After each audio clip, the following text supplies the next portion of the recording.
Adnan, I obviously would start with the general. One of the first steps by the Trump government were really banning representatives of many Muslim countries to come to the U.S. And that's also caused somehow that looked like a discrimination, and a lot of courts decided it's a discrimination.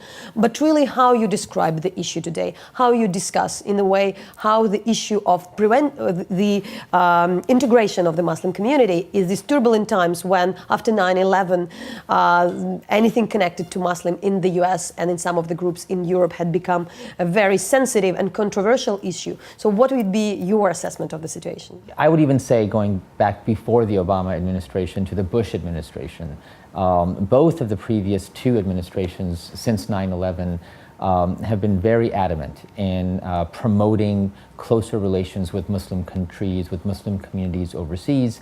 I don't think, in the larger scheme of things, the current administration doesn't want good relations with Muslim countries. I think every administration in the U.S. wants good relations. The problem that we're dealing with is that there has been an anti-immigrant backlash in the U.S. There have been political trends in the U.S. that have been, and it's not just on the immigration issue, it's on economics, it's on trade, it's on a number of things that I think we would all call globalist, but they have become almost anti-globalist. So I would look at the anti-Muslim rhetoric and also some of the actions in the context of some of the anti-globalist trends, the political trends that are taking place in the U.S.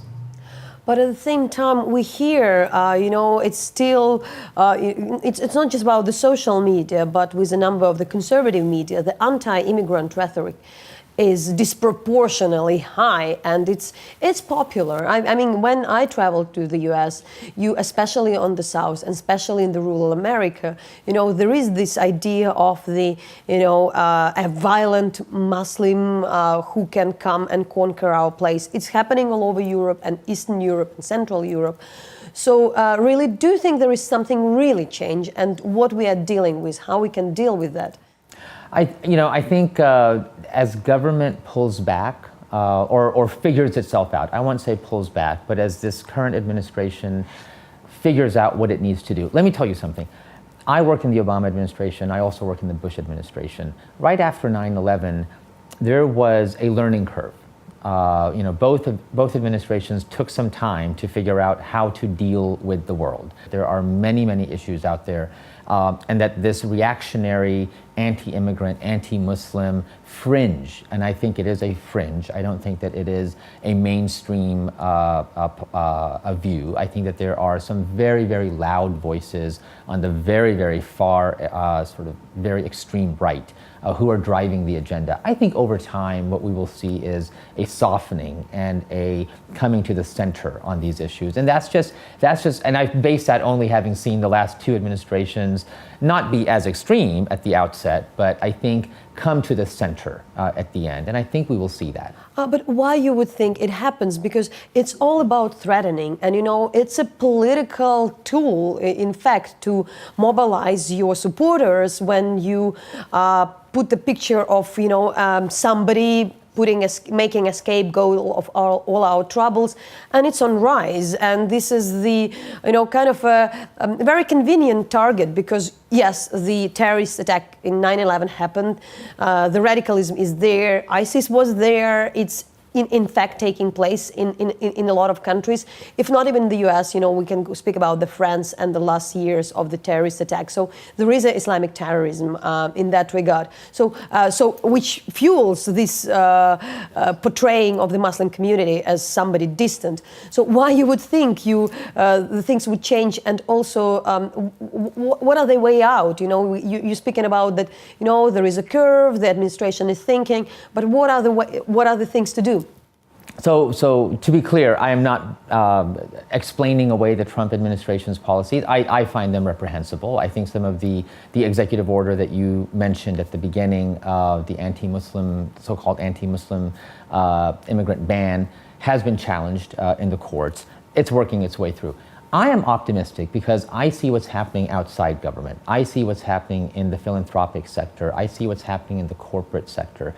Last year is the first year on record that philanthropies gave more than $500 million in the United States to anti-hate, anti-extremist programs in the United States. That is the highest number in recorded history for those kinds of programs. That to me gives hope. That to me says that despite what the government does or government policies are, there is a non-government response to organizing, to promoting harmony, to promoting integration, to promoting peace. To me, that's optimistic because I'm a big believer in society. You know, we are not, the United States is not just the sum total of what the government says or what the government does. We have an entire society, as you well know, you know America very well, of what the business sector is doing, what the philanthropic sector is doing, what think tanks are doing. So I'm very optimistic because of those. And how would you still explain these facts that there are still in the Western countries, including the US, the youth who is radicalized in the mosques and who is, traveling, becoming a foreign jihadis. We can look at the core of that. Okay, there is poverty in communities. The people can't identify themselves with anybody, so they travel. But really, how would you also explain that, and what could be done? So two data points. I think right after 9/11, in the last 15 years, we did see a lot of radicalization take place in mosques and in religious houses of worship. What we've seen over time is that radicalization is not happening so much now in mosques or in brick and mortar places. It's happening online. It's happening in social media. It's happening with Google. It's happening on Facebook. It's happening where conversations are taking place. And it's very important, if we're going to get ahead of this problem, to influence conversations, because it's in those conversations that people find opportunity to radicalize and eventually recruit people to terrorism. And how would you explain the reason of the radicalization? Well, there are a number of reasons. I think one is, as you said earlier, alienation. Or I would describe it as alienation. So when people feel alienated from their communities, when they feel disconnected from their communities, there are other people who are trying to, if you would, recruit, to attract them to their way of life or to their ideology. And we see this all the time. If you feel discontented, if you feel not a part of the larger community in which you are. Now, you don't have to be integrated or assimilated, but you do have to live peacefully within that community. But if you see that there is a push and pull and you are not welcome, it opens the door up to many other groups who can come and say, well, we will give you a home, just join our ideology. So we do see some of that. What we've also found is that there is a remarkable similarity between recruitment of jihadists, so violent Islamic extremists, people who purport to be Muslims yet commit terrorism, and also groups like neo-Nazi groups, violent far-right groups, so gang-related groups. The messages are the same. Be a part of our group. We'll give you an identity. We'll give you something cool. We'll give you some adventure to do. And what we need to do is break that narrative. We need to disrupt that cycle of radicalization and disrupt that cycle of drawing people into other ideologies. What should be done with the fact that, after ISIS is more or less, there is a success on fighting ISIS in Iraq, at least. There are issues also in Syria. We can go follow that further from the geopolitical side. But the concern is that all those people would be back to their countries. To Tunisia, first of all, I know that Tunisians are extremely concerned, but as well to the European and American homes. And that is a challenge. So what is done, how we see it. It's also an issue for the Central Asia. It could be also an issue for Russian Caucasus. It's a global issue, absolutely. And you've, again, put your finger right on it. The biggest threat, I believe, is the earlier threat, the online radicalization, but also the homegrown and returnees. So the people who have traveled overseas to fight on behalf of ISIS, but are now coming back home.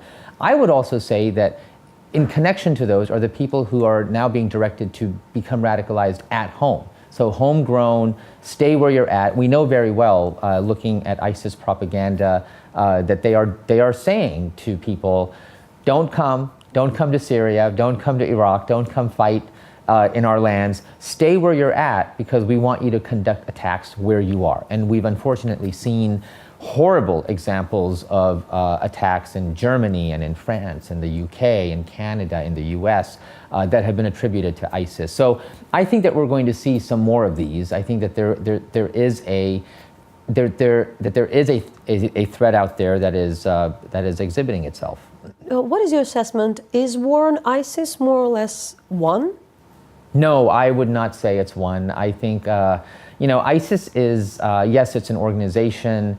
I think it has been diminished in its ability to conduct attacks on the West, but it's not eliminated. And I am a strong believer in, we have to keep our eyes on what comes after ISIS because it's an ideology. What may come after ISIS? Could be the daughter of ISIS, could be the son of ISIS, it could be both. What we are seeing is Al-Qaeda resurging. So we are seeing different regional affiliates, if you would, of the Al-Qaeda organization reasserting themselves.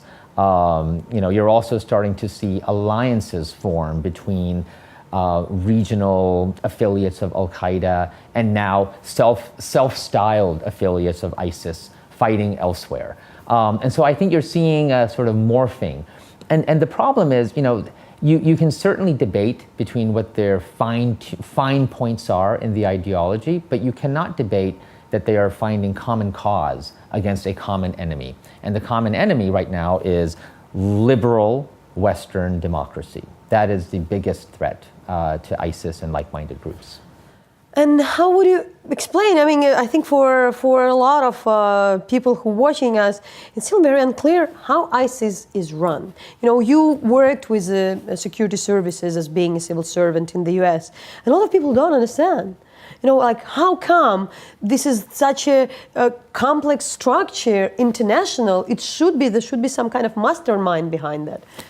So what do we really know about how ISIS intelligence is run, how it's taking place? There were Osama bin Laden, but what's now? Yeah. Now, Al-Qaeda was run in a very different form. ISIS, being the sort of latest iteration of violent Islamic terrorism, is run primarily as a sort of regional, geographic-based organization. But their influence goes way beyond, as we all know, goes way beyond Iraq and Syria. Because of social media, because of the online space.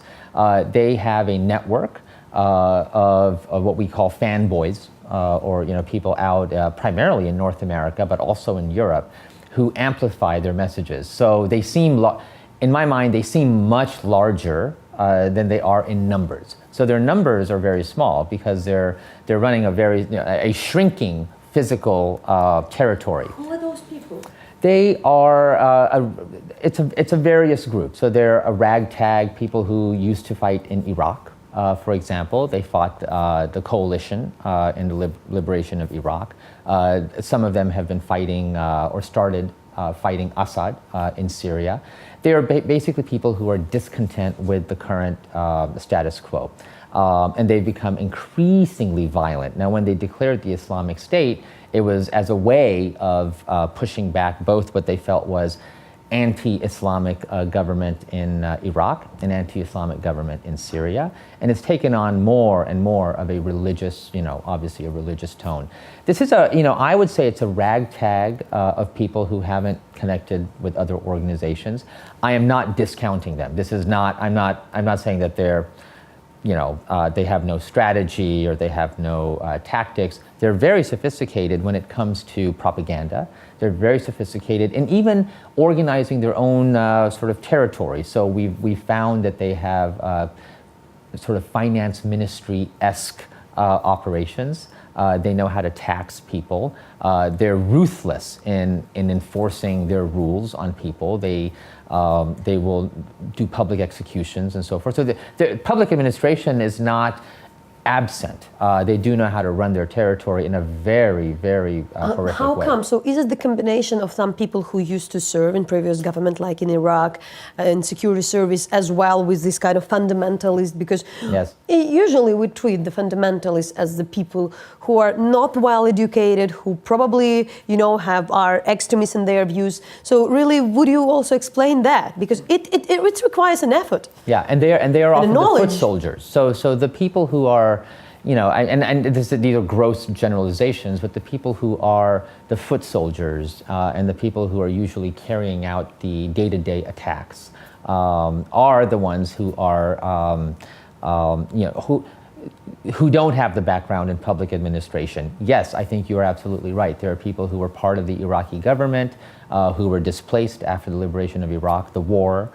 There are others in the region who have been displaced politically and have found a home. They've kind of all come together around a central theme. But one thing is true, and you mentioned this, they are not the ones who are on the front lines killing or beheading or doing the executions. They have foot soldiers, they have people who are easily led, they're people who have been radicalized and have been brainwashed into becoming their sort of, foot soldiers. I read in the first article, and for Ukraine, it's not the most kind of premier topic. I'm speaking about the Syria. So I'm reading the first larger article speaking to the refugees from Syria in 2012. And it was 1 year since the start of the protest, which just later had become violent. And just much later, the foreign fighters had come. And obviously, still already then, that was clear there would be radicalization. So as somebody who worked in for the State Department, at this time, what is the responsibility of the also John Kerry administration at that time in dealing in Syria, and the responsibility of the West? Because way then it was clear that, it's not enough done, and the longer the conflict is going on, the more radicalism would be. Now everybody would say that, of course, we can't do anything in Syria because it's so radicalized. You don't have a proper opposition. Everybody is, the real opposition is Islamist. So really, what would you say on that? On the Western failure of being on time and leading to what had happened? Because the demand to kind of interfere was still there. So there's no question that I think steps that could have been taken were not taken. But I think that is just a symptom of a larger issue, and that is the West thinking that it can manage or somehow set up the pieces in a way where the outcome is guaranteed. Ultimately, this is something that countries in the Middle East have to figure out. This is not something, in my view, we will be able to, any one country or any group of non-Middle Eastern countries is going to be able to dictate to an Iraq or to a Syria or to a Lebanon. I think we like to, quite frankly, play a game in Western countries thinking that we can micromanage other governments and control them and say, you should do this and you should have a peace process here and so forth. Ultimately, as we have seen, countries decide their own future.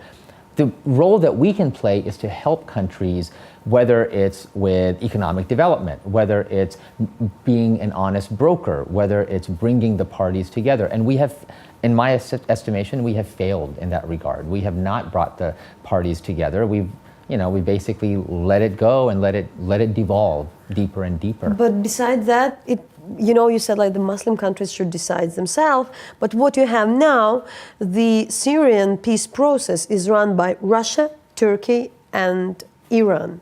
And then there are negotiations, they are taking place, and these are with important leaders, Putin, Erdogan, and Rouhani. So, so the vacuum is filled. So what do you think about that perspective, that in the aid, the Syrian case is lost and it's already run by the people who started the war, who allied with Assad, and that in that regard, the West just stepped away?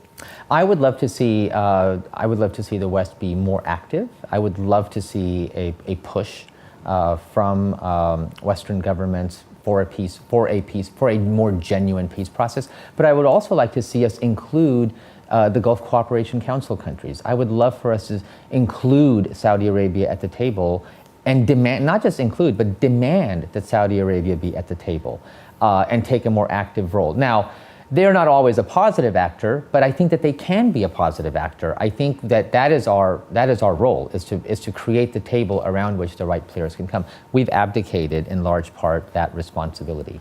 You know, when people start to speak in Syria, it's too complex, the war is too long. But in fact, my question would be about the possible solution, because it's not that complex in the end. We know that the Syrian opposition is diminished to a smaller territory.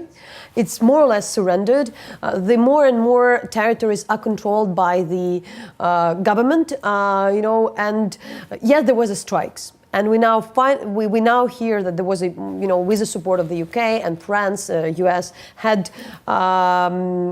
used the airstrikes against the chemical weapon possible places. But really, where you see the nearest future of what will happen in Syria, what might happen, where we're looking in this peace process. Look, absent a coherent strategy, even a basic strategy among, let's just even say, leading Western powers, we will basically watch, I think, probably watch this current process with Turkey, Iran, and Russia, and the Assad regime just play out, and probably de facto have some sort of an agreement. That is how, absent a real strategy, that is how I see things playing out. The recent strikes that the Trump administration, along with the UK and the French, launched against the chemical weapons in Syria, it to me seems like a strike absent a strategy. There has been almost zero follow-up since the strikes. There has been no call to negotiation. There has been no call to some grand bringing of the parties together. One would think that if you launch missiles into a country, you would have some grander strategy of what happens the day after the missiles fall. It appears to me that there hasn't been a strategy laid out, and absent that strategy, we're going to see Russia take the lead and Iran take the lead, as they are, and Turkey. And on another Western approach towards the Muslim countries, if you speak of society, so the usual answer is to support the more, let's say, secular regime, but usually it's a regime like today in Egypt, like all over the place, like before with Saddam, like before with Assad and with everybody else, that we would better to support a dictatorship, which are, playing the anti-terrorist card, anti-jihadist card. But it's somehow also a road to nowhere, because it still radicalizes the community and it doesn't make the life of the people there better. So what you would answer on this kind of the negotiation with the regime, first of all, who play in this anti-terrorist card? We have a I'll be the first to admit it, we in the United States have a history of supporting, as you just said, authoritarian regimes, particularly in Muslim majority countries, whether it's Tunisia, whether it's you pick it, Libya, Egypt. The list can go on and on. Our default is to support authoritarian regimes, and I will tell you, I think this is really where realism starts to hit democracy and idealism. And so often, more often than not, we tend to think that Muslim populations are incapable of accepting or practicing democratic values as we see them. And there is a very soft and hard racism, if you would. There is a sort of bigotry about Muslim communities that is very pervasive in U.S. foreign policy. And this is not related to the current administration or, frankly, to the previous 5 administrations in the U.S. This has been a decades-long orientation of our foreign policy establishment. And that is something we have to deal with. That is something that we have to, first of all, admit that we do look at a lot of Muslim populations as somehow incapable, coherently incapacitated towards democracy. And we have to challenge that notion. I think we have to do that, and we have to be honest with ourselves. Let me say that I'm not speaking about blunt radicals or extremists like ISIS, but more conservative, orthodox groups like Salafi groups, like Muslim Brotherhood in the region. There could be two different approach. Obama administration approach was really to kind of a play, to find a talk, to say that what we should do, to engage. At the same time, we can see that this kind of policy could be considered as weakness. Why, for instance, the open Trump policy, of harshness, could have more effect on doing something. That this is always the question how to deal. Should be a strong hand, dealing, or the soft hand. What would you say? What is working? Because sometimes, I also compare then also even to Vladimir Putin, to the Russian strong hand approach. Some people would say, that's more working because don't play with them like that. It fails. Strong hand doesn't work. I believe in diplomacy. I believe in engagement. But I don't believe in engagement for the sake of engagement. I think engagement is there because you want another country or another government to undertake some change. And that is something that I think Western countries, the United States in particular, need to be much more strong on, much more confident about. When we engage President Sisi, for example, in Egypt, our default is to rely on his authoritarian tendencies to be able to control the brotherhood, as you mentioned, to be able to control these radical elements or perceived radical elements on the ground. What we ought to be saying is, you may need to do that, that's your internal decision, but we also want you to pursue reform. We want you, that is a word, by the way, that very few governments in the West use anymore.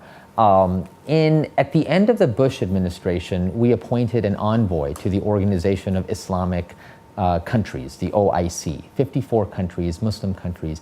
We didn't send an envoy because it was, we want to just engage with you. We sent an envoy and we said very clearly to the OIC, we want to share with you examples of what our Muslim community in the US is doing on issues of science, technology, women's empowerment, democracy, civil society. We want to share those examples with you. And that is not just engagement, that's engagement with a purpose of reform, with a purpose of best practices, if you would, with a purpose of sharing what we have done so that maybe you might have some ideas on what you should be doing, not telling them what to do, so not the hard hand, not the sort of heavy-handed approach, but very much a, here's what we have done, what are you doing, and how can we work together to get a better outcome for both of us? If not to speak about geopolitics and politics, but the society, that's what happening in Europe with after the refugees coming from Syria and from many Muslim countries. It's indeed an issue for a lot of members of the society because yes, it's true, and that is a claim. Yes, it's true. The people are in need; they are coming.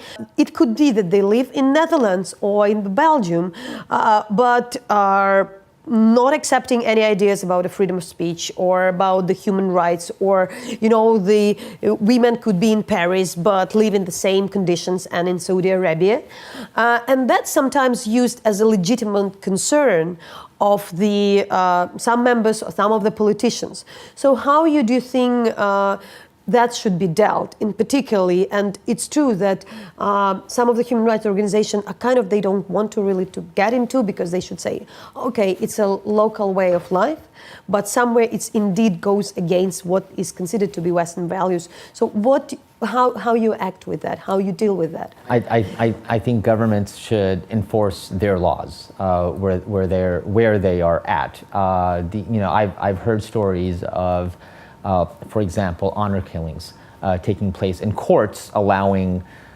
it to happen or not convicting the perpetrators. I think that's horrifying to me. If you live in a society where there are laws, then you must abide by the laws in the society in which you live. I think that in some countries, there is a lack of self-confidence when it comes to enforcing basic norms. And by enforcing, I don't mean forcing other people to conform, but standing up for the rights and standing up for the values that the country is founded on.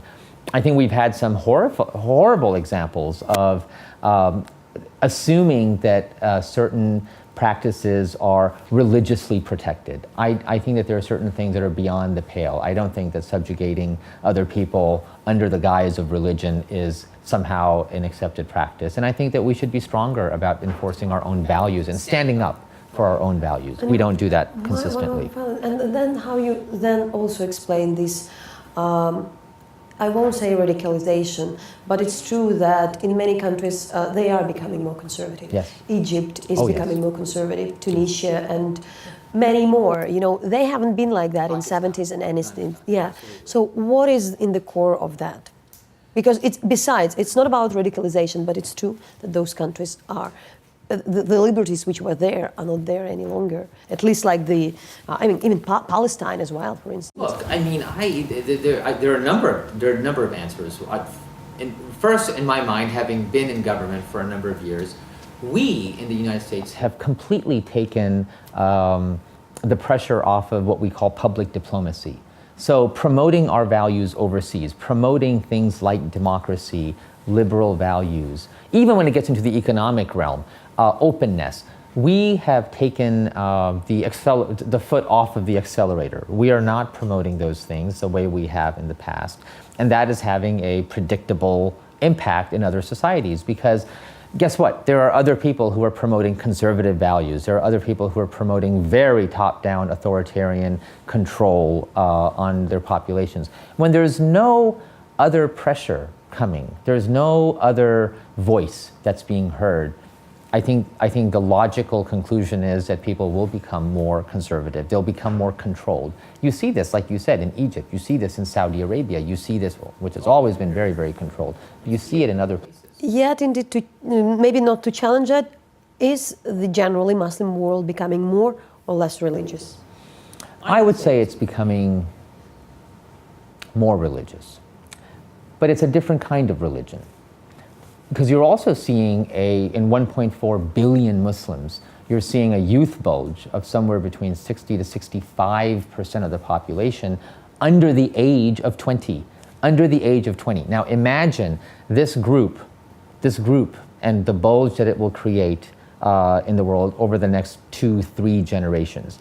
This is a very vibrant community. This is a community that's looking for answers. They're looking for identity. They're looking for ways to shape their own culture and identity.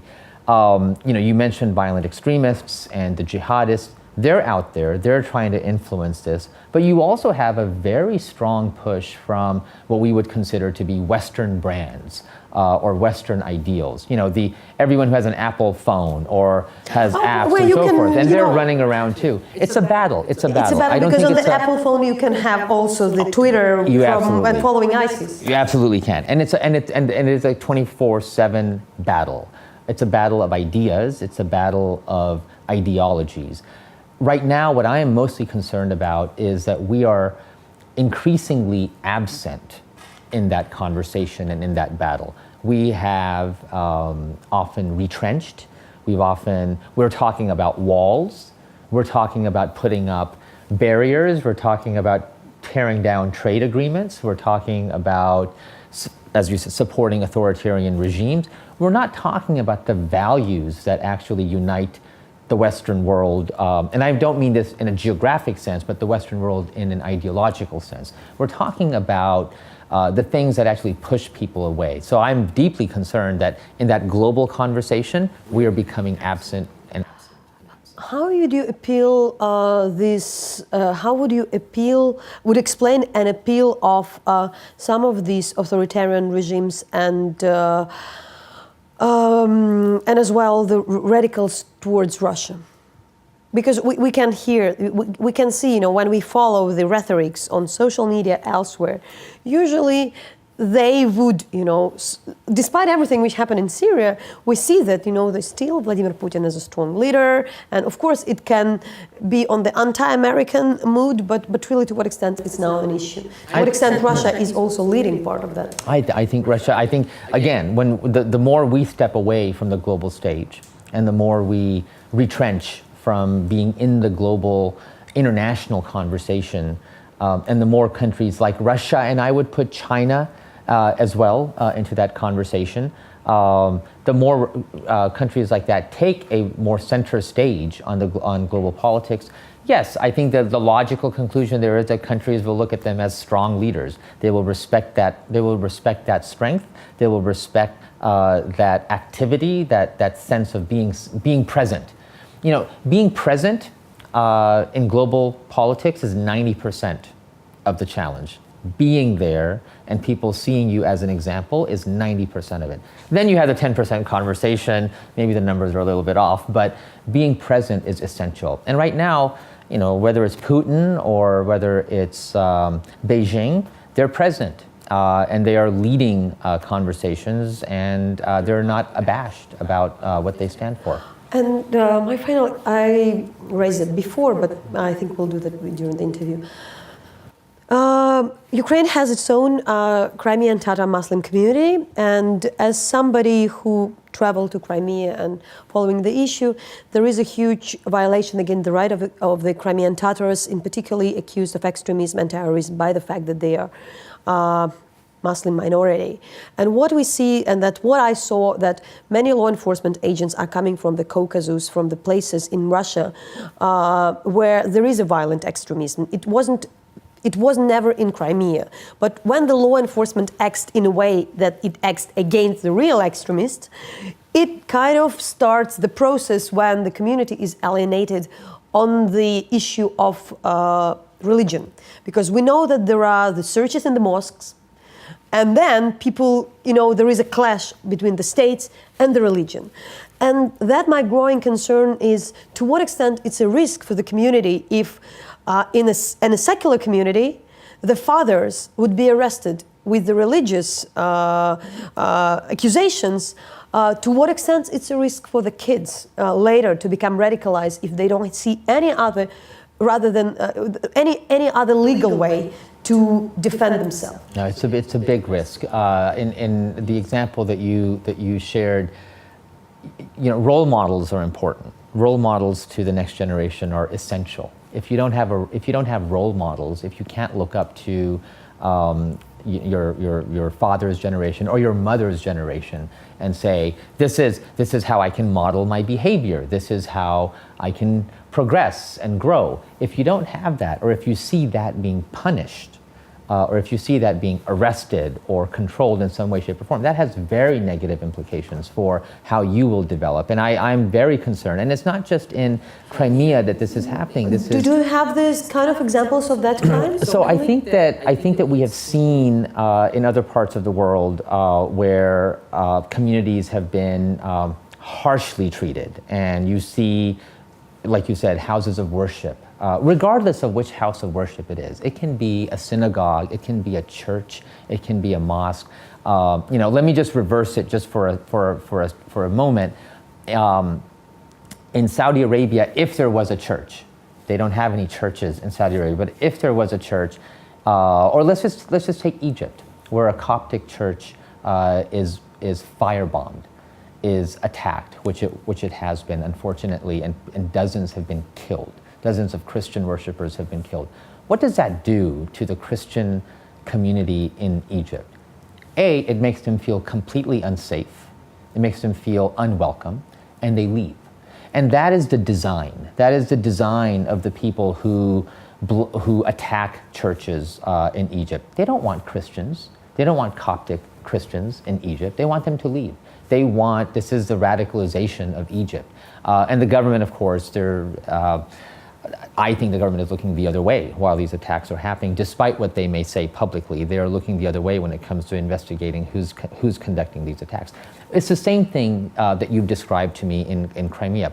When you go heavy-handed against a religious house, when you go heavy-handed against a community, the message there, the underlying message there is, you are not welcome, you should leave. You should either change your religion or leave, or whatever you're doing is not acceptable. And that, to me, is a very troubling long-term trend, which, if it's not checked, will create a generation of troubles. But let's hope that we are early enough come to the stage to deal with it. I hope so. Thanks a lot.